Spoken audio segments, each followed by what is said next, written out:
鸡蛋的生物利用率它是最容易吸收的啊，一个鸡蛋差不多6.5到7.5克的左右的蛋白质。蛋黄一个成年人一天吃4到6个没有问题啊。蛋黄里面会有卵磷脂、脑磷脂，然后里面会有胆碱，胆碱可以防止老年痴呆。蛋黄是优质脂肪，胆固醇的高和脂肪没有关系啊，所以胆固醇的高和碳水会有关系，所以你多吃点蛋黄是没有问题的啊。不知者无罪啊。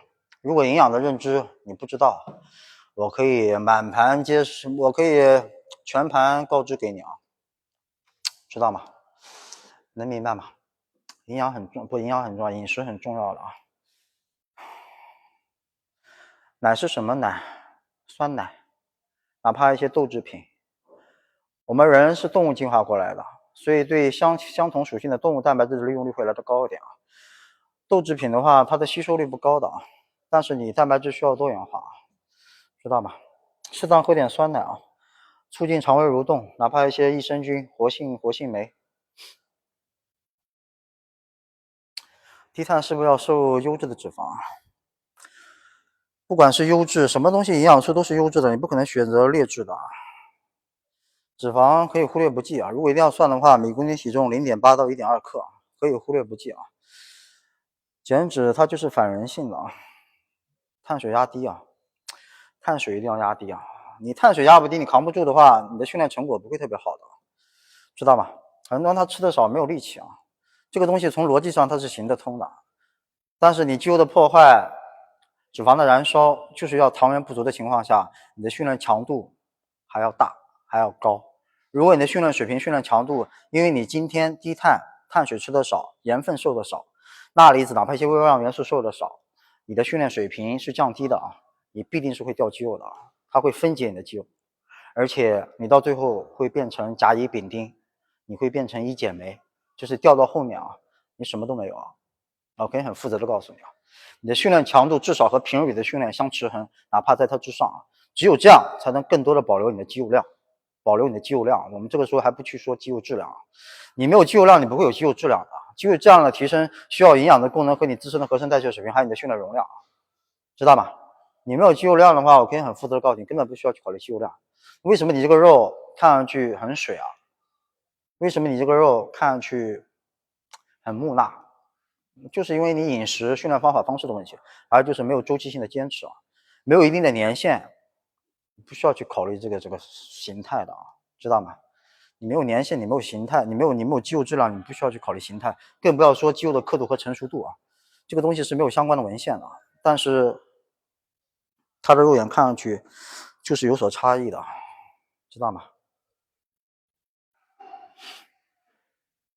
能听明白不能？各位老板，为什么一个灯牌都没有啊？我等一下要吃饭了啊。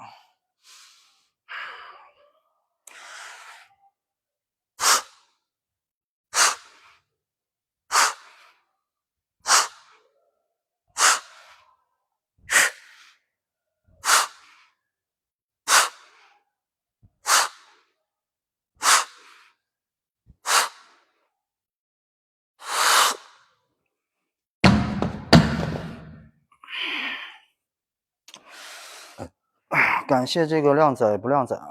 感谢大哥送的灯牌，成为第7675位拉丝门的一员啊！感谢张继沙伟啊！175、174、75需不需要减脂啊？大部分人都需要减的啊，大部分人都需要减的，明白吗？当你体脂率不在线的时候，你不需要去考虑增肌的啊。你自身的合成代谢水平、生长激素、雌性激素都不是在一个正常值范围。你一开始这些激素水平都是紊乱的，你的训练强度又没有，饮食的量化又不能去结合自身的内分泌，它怎么产生吸收啊？怎么产生利用啊？怎么产生修复的过程？能明白吗？并不是说你吃了颗蛋白粉啊，它就会长肌肉啊。这个逻辑的东西一定要很清楚啊。很多人他练了多少年了，他长肌肉了吗？他喝的蛋白粉都是顶级的，他用的装备都是最当下最流行、最哇塞的。给你世界上最顶级的器械，你是一坨屎，终究是一坨屎。这个东西是不争的事实，是不接受任何反驳的。环境不是问题啊。力量训练、抗阻力量训练，器械很重要，但是所有的东西都是建立在一个良好的体态上，知道吗？胸肩背推手臂腰腹臀七大肌群，要知道自己的短板的同时，不要去放大化你的长处啊。但凡这个肌群过度的发达，终将它会让你的比例看上去失调、不平衡。你要知道自己的短板的同时，要查漏补缺啊，明白吗？很多人他的方向是有问题的，审美认知也是有问题的。女性的训练方法方式和男性还是有区别的。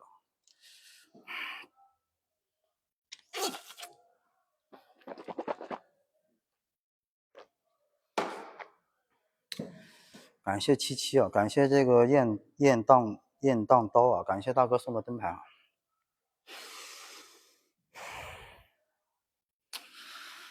在练几组，一会儿吃饭了。有条件的可以加群，加7群啊，群里一般会发下饮食啊。我的饮食是比较偏执的啊。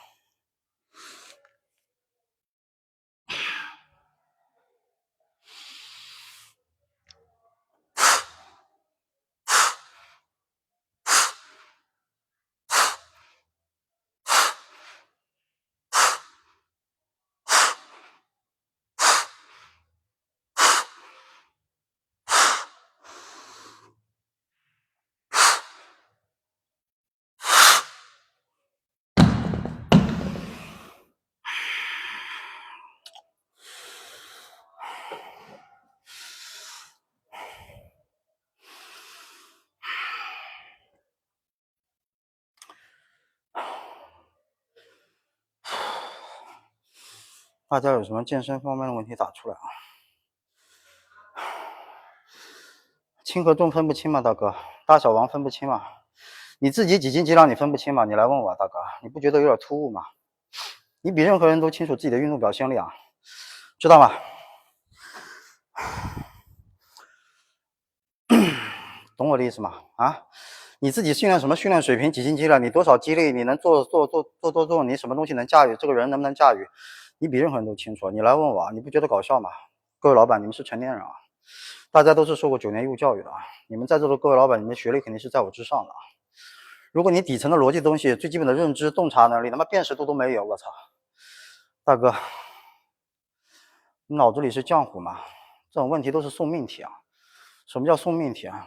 都是欠骂的问题啊，知道吗？你自己的身材你做主啊，我怎么会知道你的运动表现力啊？啊，这个重量重，你拿不起来就是拿不起来啊！你很多东西要适当，动作没有对错啊，动作没有对错啊，适合才是最好的。再经典的动作，再王牌的动作，再他妈黄金的动作，你驾驭不了，那就是狗屎。我们以结果为导向，不要去人云亦云啊！很多东西它是不适合你的，很多动作离你很遥远的，因为你自身的功能链不足以去把这个动作的完整度充分的去表现出来，知道吗？能明白吗？很多人去效仿这些动作，什么动作最好，大哥，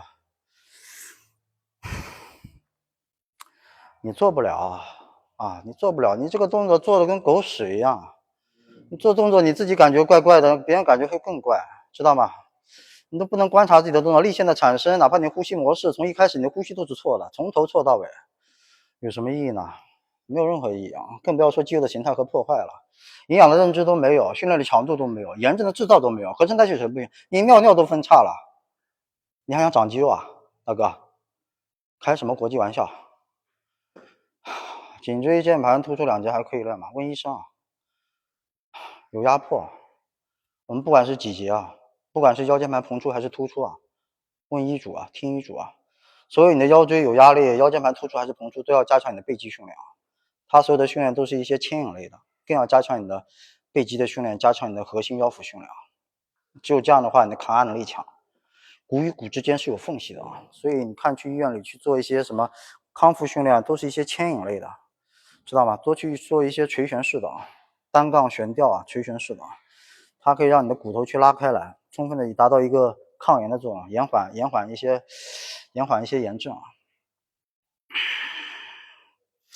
很少看我卷腹啊，大哥，我卷腹每天300个，我之前直播卷腹1000个，知道吗？能明白不呢？很少看，很多东西不可能所有的东西都会展现在你面前的。我但凡直播就是为了装逼啊，懂吗？卷腹每天都做的。你在睡觉的时候，我都在爬楼啊，凌晨3、4点爬楼300层、500层，能明白吗？月黑风高夜我都在爬楼啊，能明白吗？很多东西你看到了和不看到的不能东西，这个东西你没看到，并不能说明我没有做。我的有氧只会比你做的更多，知道吗？我们是属于勤能补拙、勤恳啊，打铁还需自身硬啊，很多东西需要兼容啊，向上兼容。有氧要做，力量训练更要做。有氧它是辅助无氧的啊，你没有一个良好的心肺耐力，你不会有一个非常哇塞的运动表现力的啊。你的心肺耐力不足，你的肌耐力不会特别强的。你做容量的组数次数，你的肌肉的质量不会有所提升的啊。同样的训练年限，你练10年，我练10年，大家都同样的减啊，哪怕你的力量维度比我大，但是你肌肉的状态看上去就是不一样的，知道吗？这个东西和他平日里的训练强度、容量和他的饮食结构是息息相关的。你哪怕你的睾酮素比我高，但是这个东西不是相差一点半点啊。肌肉的密度、质量、成熟度、刻度，这个东西就是有的说道的啊。腹肌不对称是不是不好看？腹肌的形态天生的啊，不管是8块、6块、4块，交错、纵横、规整，所有的腹肌的形态是天生的，和胸型一样的啊。胸部4个胸型，方胸、圆胸、向下型和八字胸，知道吗？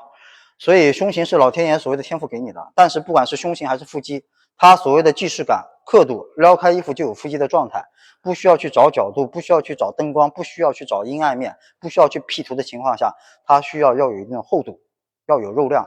那些薄肌，那些肌薄啊，什么185腹肌男，瘦的跟他妈王八犊子一样，闹饥荒了，知道吧？内分泌他妈都失调了，瘦的跟他妈带鱼一样。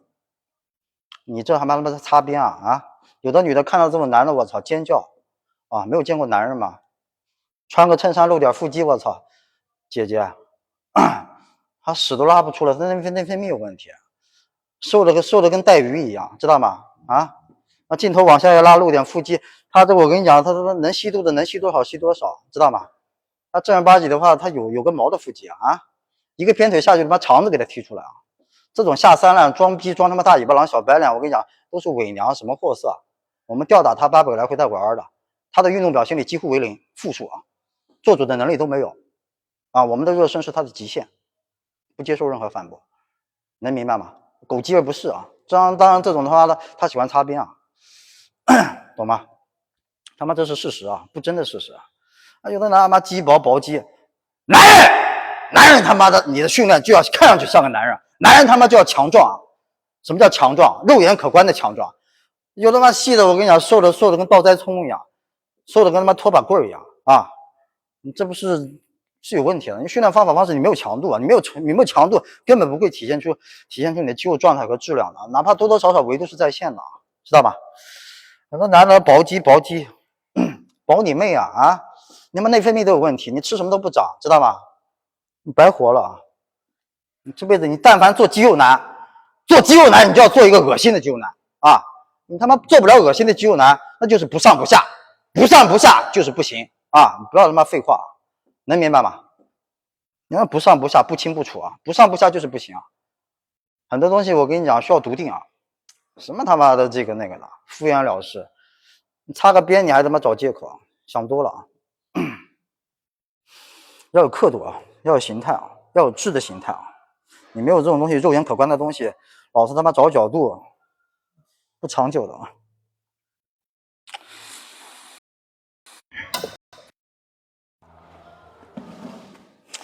我们这不叫骂人啊，忠言逆耳利于行，稍微说点真话，说点实话，说点刺耳的话就叫骂人啊！抗压能力这么弱吗？啊，各位老板，抗压能力这么弱吗？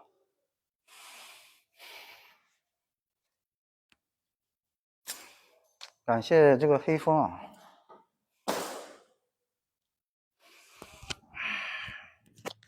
卷一下腹吃饭了。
感谢点赞啊！这个卷腹卷10组就吃饭了。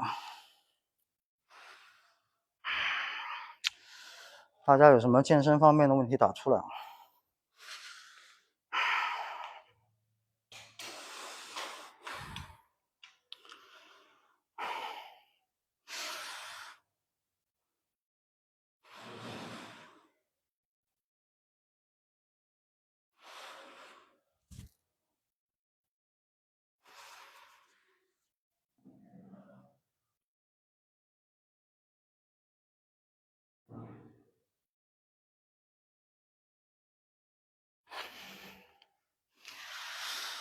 我一般算10米啊，100克10米的话，差不多25.6克碳水啊。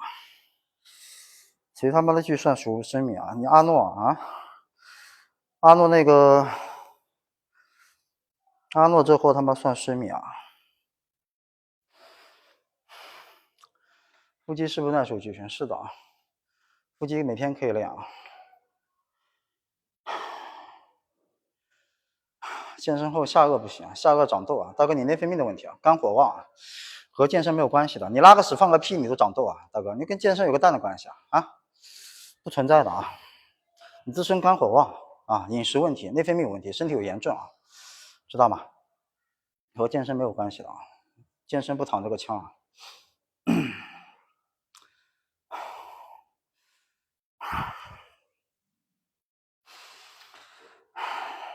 这种是属于内分泌的问题啊，说明你的饮食结构是没有量化的啊，饮食结构是没有规范性的啊，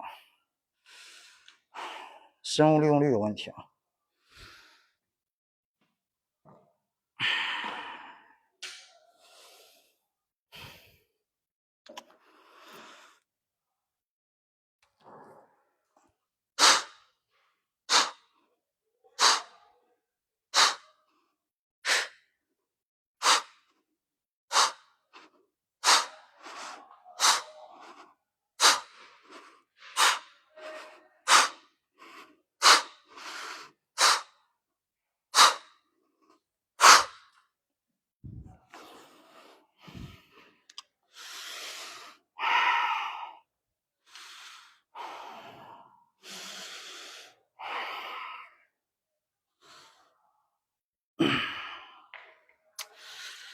戴口罩遮丑啊，长得丑就算了，出来吓人就是你的不对了。戴口罩怕吓到你啊。卷腹向下的时候，后背需要找靠背吗？什么意思啊，大哥？听不懂啊。胳膊肘一提东西就疼，有炎症啊，紧张啊，紧张。接下来我们做一组大风车啊。大风车的话，它可以充分的体现你的运动表现力啊。你的斜外腹肌、斜内腹肌、你的腹直肌都会工作啊。当然，你的核心、腰腹、爆发性、协调性都会参与啊。一般基数大的人做不了。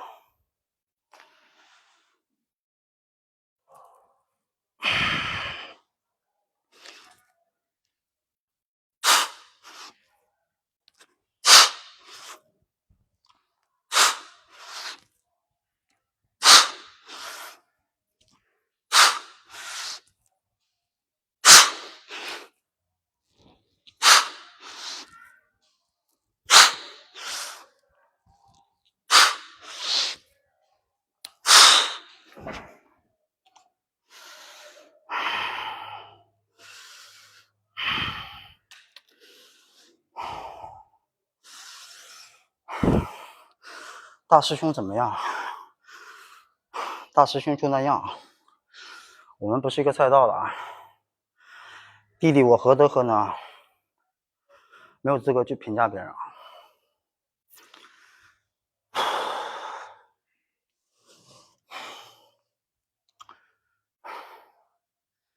再过一会儿吃饭了，屈旋暂时卷不动，推荐个其他有效动作练腹部啊。半程卷腹啊，朝拜啊，膜拜啊，知道吗？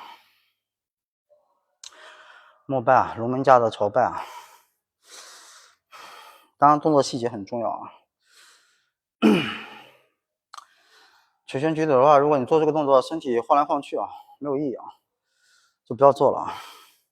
躯干骨没有力量，核心收不紧，力伸于足，始于腿，足在腰，行于手。你自身的基数说白了，你就吊都吊不住，你更不要说做动态的了，知道吗？睡前热水泡脚生阳气的啊，有助于生阳，同时可以降低你的皮质醇，可以做个双力臂嘛。大哥，你上来就要求我做双力臂，你不觉得有点冒昧吗？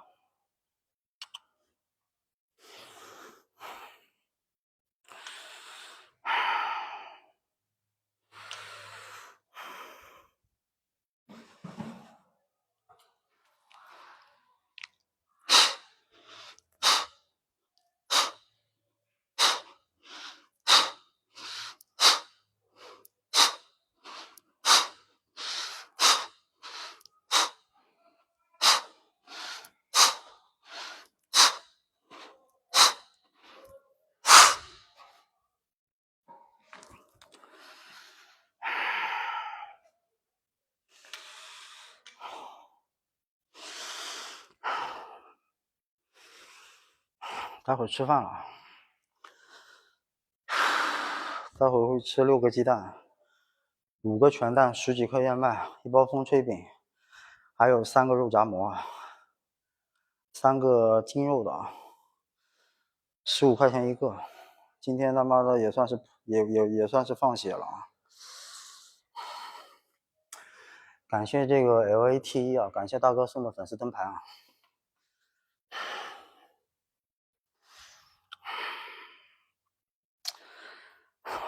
30个人正在房间外观看，我们拍一拍啊。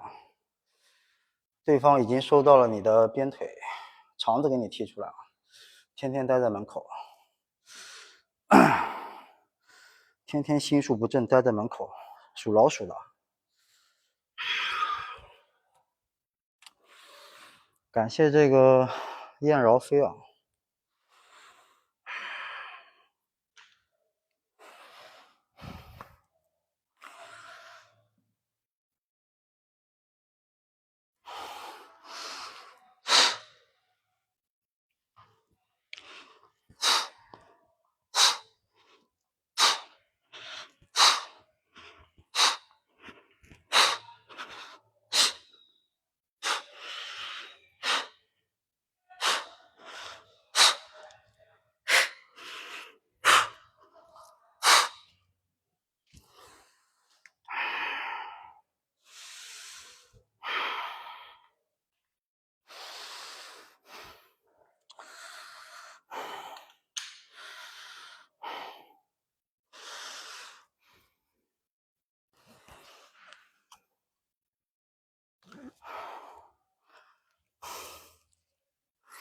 大家可以问点健身方面的，健身、饮食、营养、养生啊。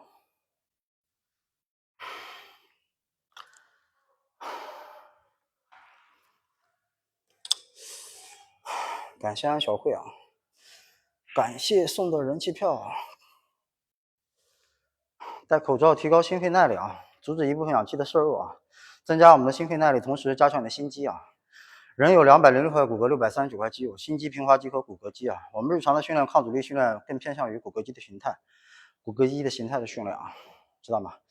除了我们的骨骼肌，还有心肌和平滑肌。心肌的话，心脏、心房、心室周围也会有相应的肌群。平滑肌的话，除了我们的心脏，一些肾脏，哪怕一些胃部啊、肠胃啊，哪怕一些女性的一些器官，也会属于也会有相应的肌群，能明白吗？说白了，你的肾脏也是有相应的肌群的。你的心房、心室收缩功能强，你的肌耐力强，运动表现力强，心肺功能强，你的训练的容量、做主的能力、组间休息时间、训练密度、压缩的这个程度，就可以充分的把控。这个时候，你的肌肉的质量、密度提升的概率也会来得多。能听明白吗，兄弟？能不能听懂？偏向于容量的训练啊。感谢关注啊，感谢这个跳蚤啊。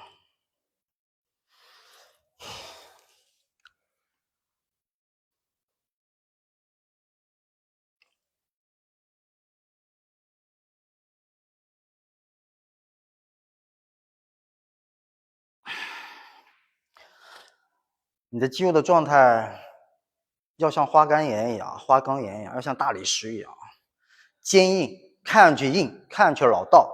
这个肉一眼看上去，我操，这个肉肯定不是1年2年能练出来的，能听明白吗？你看那些维度药物选手，小年轻啊，类固醇选手啊，打几年药装大鱼郎，有一定的维度啊，这种肉不一样的啊，能明白吗？吃很多也不觉得撑，除了胃平时多大量，除了胃平时吃多容量大，还会有别的原因吗？不知道啊，这个东西在我的知识盲区啊。当你不觉得撑的时候，你已经吃饱了，吃饱了就撑了。吃东西的话，一般5、6分饱，5、6分饱。吃东西吃动作，嘴是器官啊。你不觉得撑，大哥你饿死鬼吗？吃东西吃作用，吃功效啊，吃个精简，尝个味道啊。做人做事也是一样的，简简单单，通通透透，知道吗？没有那么多什么乱七八糟的，除了胃。吃东西尝个味道啊，吃东西一般5、6分饱，你超过7、8分饱，这个时候都已经超了，知道吗？少吃可以，饥饿感会有清醒啊，可以让你更加的清醒啊。你吃的太多，受的一些饮食，糖原摄得多，钠离子摄得多，胰岛素是分泌的旺盛啊，那血糖水平不稳定啊，这个时候人会很懒惰的，容易嗜睡，容易懒惰啊，做事情没有笃定，没有耐心，没有笃定性啊。吃东西吃个作用，吃个功效啊。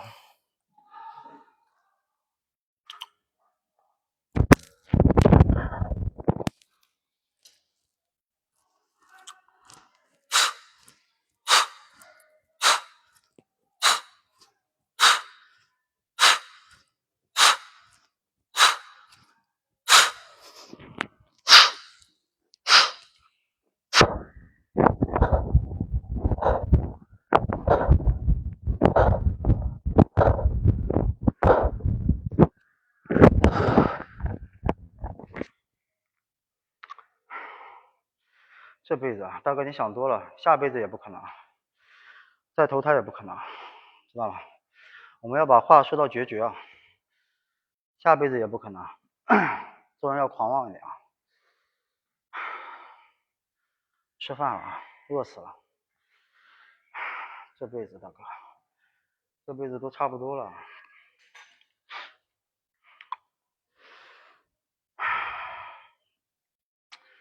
感谢关注啊，感谢这个30833啊。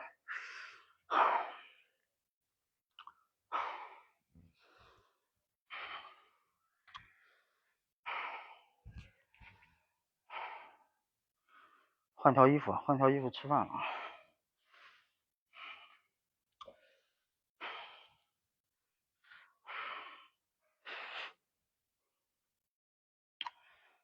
想多了啊，不存在的啊。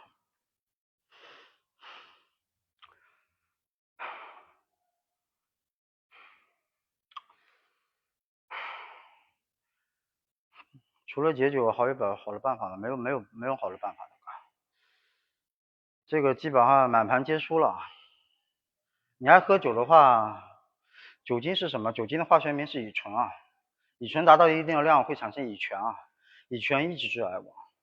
酒精伤肝，压力伤肾，久坐伤胆，思念伤脾，忧伤伤肺，熬夜也伤肝，知道吗？你肝功能造血能力都不行了，代谢能力都有问题了，这个时候你的解毒能力也会有问题啊，知道吗？你酒精喝多了，它有一个最主要的致命的东西是什么？它会让你的雌性激素分泌自身的8到10倍啊，尤其是男性啊，你会向女性特征发展的同时，肾脏肥大，功能绝对是下降的，100%的。当然，你往往的话会万强中干。酒精它一旦上来以后，有句话叫酒后壮胆，它的酒精它这个气它是往上走的，它会让你的胆寒过来啊。而且酒精的话伤肝伤大脑伤胰腺伤骨骼，最主要是伤肝啊，还有就是伤胃啊，胃穿孔胃出血。你看那些后半夜 ICU 里面，哪怕一些急诊里面送进去的，都是一些喝酒的酒精中毒的，知道吗？伤大脑，为什么伤大脑？你看酒精他说完话，他喝完酒的话，他说话语无伦次啊，说话语无伦次，然后有点磕磕巴巴的啊，豪言壮语，然后耍酒疯，知道吧？小酒怡情啊，酒精的话比尼古丁的危害会来得更直接啊，因为它会直接涉及到你体内啊，它会涉及到你的内分泌啊，它会涉及到你的激素水平，知道吗？你但凡这个女的爱喝酒，你还想长肌肉啊？你要女的爱喝酒的话，你后期老得很快的啊。你可能现在很年轻啊，但是一旦年纪上去啊，你的肝功能会罢工，脸上会长活性斑，脸上会长黄褐斑，同时你的姨妈容易出走，容易甜水关闸。如果你孕期的话，哪怕怀孕，你保胎都保不住啊。能听明白吗？这个女的经常喝酒，经常熬夜，经常吃一些促盐的食物，她以后她想养胎都养不住的啊。我不是危言耸听啊，有的女的她不洁身自好啊。我换套衣服啊。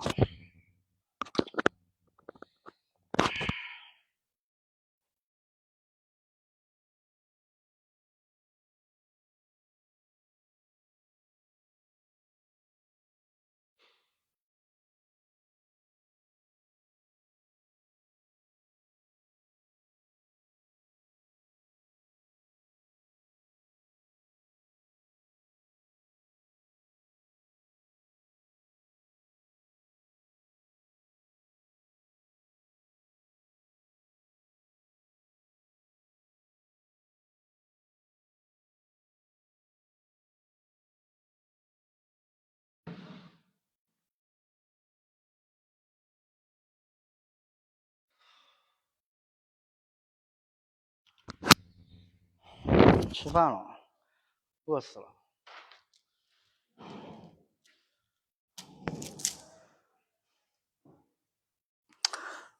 感谢送的灯牌，感谢这个567，感谢安小慧啊。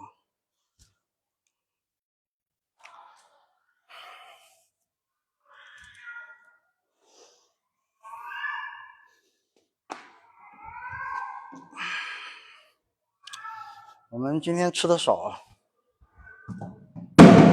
今天本来不练的，想想还是算了。感谢圆的，感谢刘老大。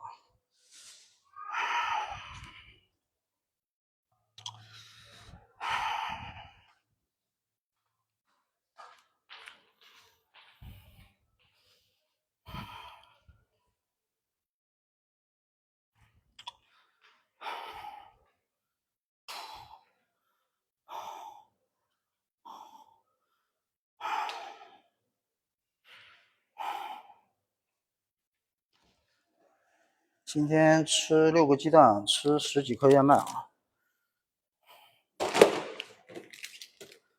还要吃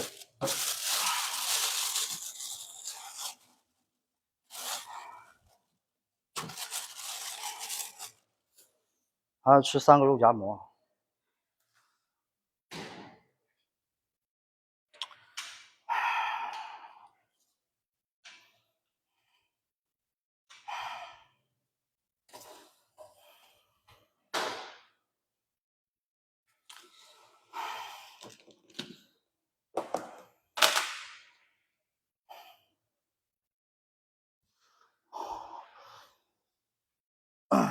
肉夹馍我有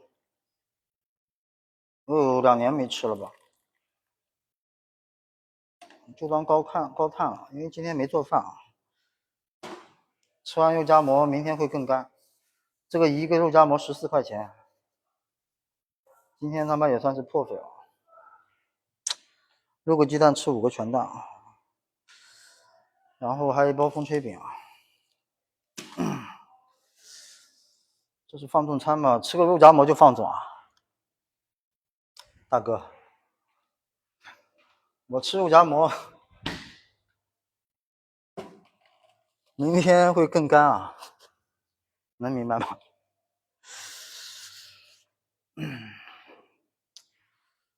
怎么那么贵？加肉了，全是精肉。谁给我把肉夹馍报销了？月饼吃不起，只能吃肉夹馍了。哎，那 OW 鱼怎么样？就那样吧。我自己是吃塞坝的，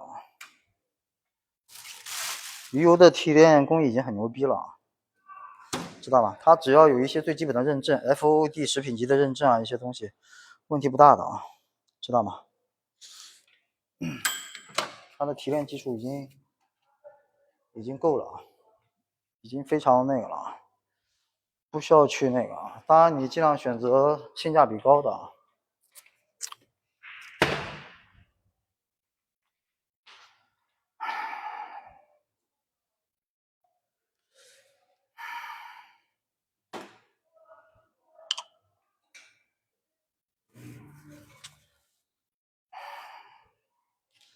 今天没有鸡胸肉啊，因为白天鸡胸肉已经吃掉了，把鸡胸肉做成了月饼的模样，然后仪式感是自己给的，能明白吗，各位老板？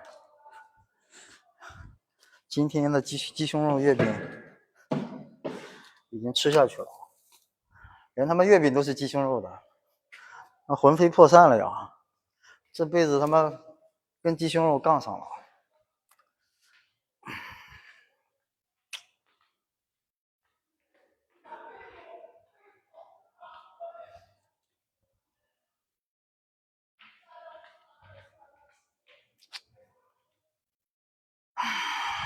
抽烟特别影响减肝嘛？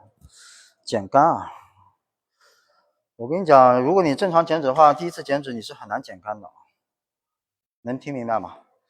减肝要肉量，还有就是你需要控制皮下的水分，懂吗？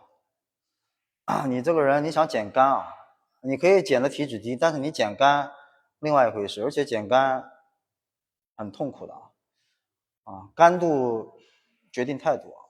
你这个人减的体脂低啊，他哪怕肌肉的形态有线条，但是减肝这个东西就不一样了。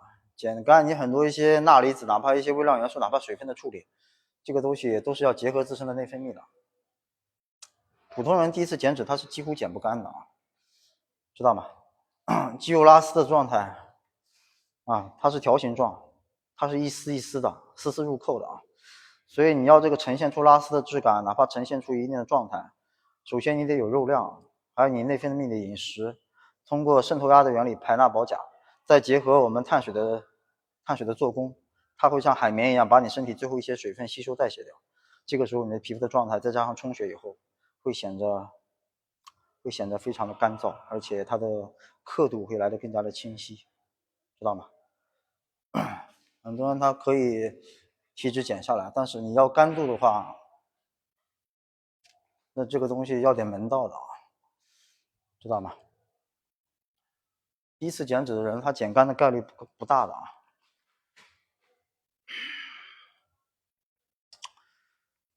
第一次去健身房是不是要找教练？你有这个经济条件当然更好啊。你找教练，你能遇到一个靠谱的教练，也是这辈子修来的福分啊。还是那句话，你找教练的目的是为了脱离教练啊，知道吗？现在二把手很多啊，参差不齐啊。我也不是说这个行业那个啊，我毕竟做这一行那么久，很多教练他的专业知识我不能说不行啊，差点意思啊。他自身的自律性，哪怕自身的品质，都是有纰漏的啊。说白了，他不配，知道吗？很多东西他妈教练只会数数啊，把你当就有的教练跟驯兽师一样，知道吗？你知道什么叫驯兽师吗？有的一些工作室他妈的道理里面什么器械都没有啊，就是一些功能性的东西，什么玩意都没有，连他妈最基本的硬件设施都没有。那会员在那里好像又是蹦又是跳的，好像他妈动物园里的猴子，知道吧？手里再拿个瑜伽棍，装模作样的，你他妈驯兽师啊你啊！把会员他妈当日本人展，这不扯淡吗？最基本的专业知识都没有，我跟你讲，自己尿都分叉了，他妈熊大熊二一样，瘦的跟带鱼一样，教你妹啊教啊！大嘴巴子抽死他，退课，知道吗？懂我的意思吗？有的王八蛋他配做教练吗？啊！言传身教最基本的一些东西他妈都做不到，还做教练？遇到这样的教练，我要怼的，我怼的他们，我跟你讲，我这个嘴巴，我正儿八经我喷死他，我最痛恨这样的人啊！行业当然会有蛀虫啊，就是因为这样的人太多啊。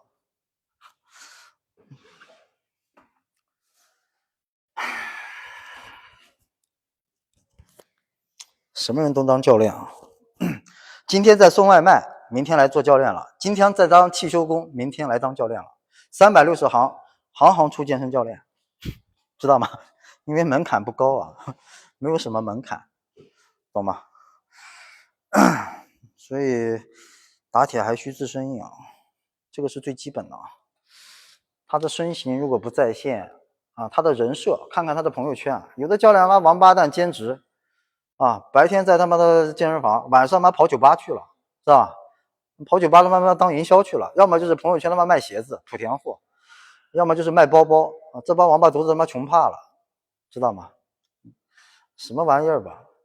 最基本的人设都没有，你让他当教练啊，大哥，你让他当教练，当心我跟你讲，当心误入歧途啊，知道吗？当然不是说所有的教练都是这样的，但是大部分教练是这样的，我可以很负责的告诉你啊，知道吗？大部分的教练二把手的含金量不高的啊，知道吗？它的含金量绝对是有待考究的啊，70%-80%吧。所以你能遇到一个靠谱的教练，其实也是幸运的啊。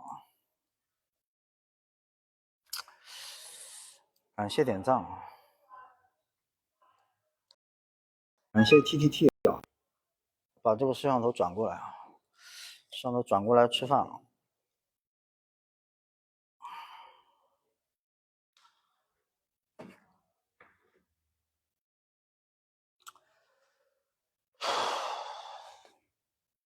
吃完我就下播了，吃完下播滚蛋，明天早上还要上课。正不正无所谓啊，知道吗？术业有专攻，武功有高低啊，正它只是一张纸啊，你练得好未必会教啊。教练分3种啊，教练分3种，长得高、长得帅、有颜值、屁股大腿长的啊，让他教有优越感，知道吗？还有就是嘴巴会说的啊，有销售能力啊，把你捧到天上啊。还有就是有实力的啊，知道吗？所以你找教练的话，要找一个靠谱的教练啊。很多教练他是靠边的啊，他不靠谱啊。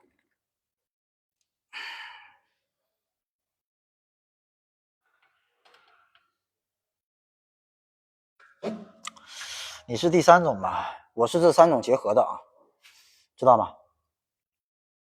我是这3种结合的，明白吗？不多的啊，不然以前怎么做经理啊？不然以前怎么做老大？不然以前怎么带团队啊？知道吗？不是全能，是无所不能啊。全能不能体现我们的价值啊，知道吗？做人要狂妄自大，做人要有野心啊，全能通吃啊，懂吗？我觉得没有任何问题啊。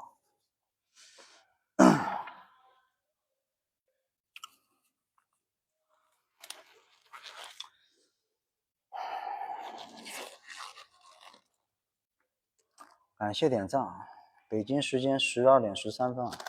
你该狂妄该狂妄，该装逼装逼啊，知道吗？你不装被人家装去了，男人他妈的就要学会装逼啊！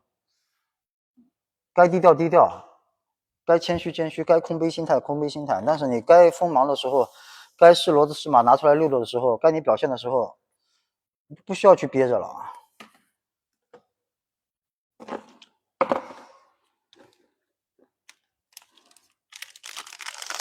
你要有好胜心啊，知道吗？总有人要得第1名，总有人要拿第1，知道吗？为什么他妈不是你啊？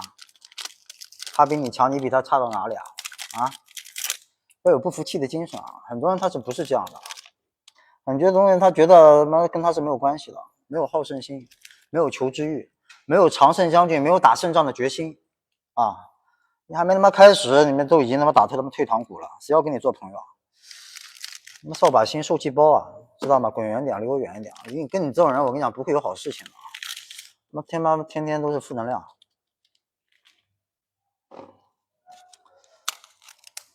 感谢送的灯牌啊，感谢这个 TTT 啊，北京时间12点14啊，大家帮我上个人气票。一人上2个人气票，这么晚吃饭胃受得了吗？什么铁胃啊！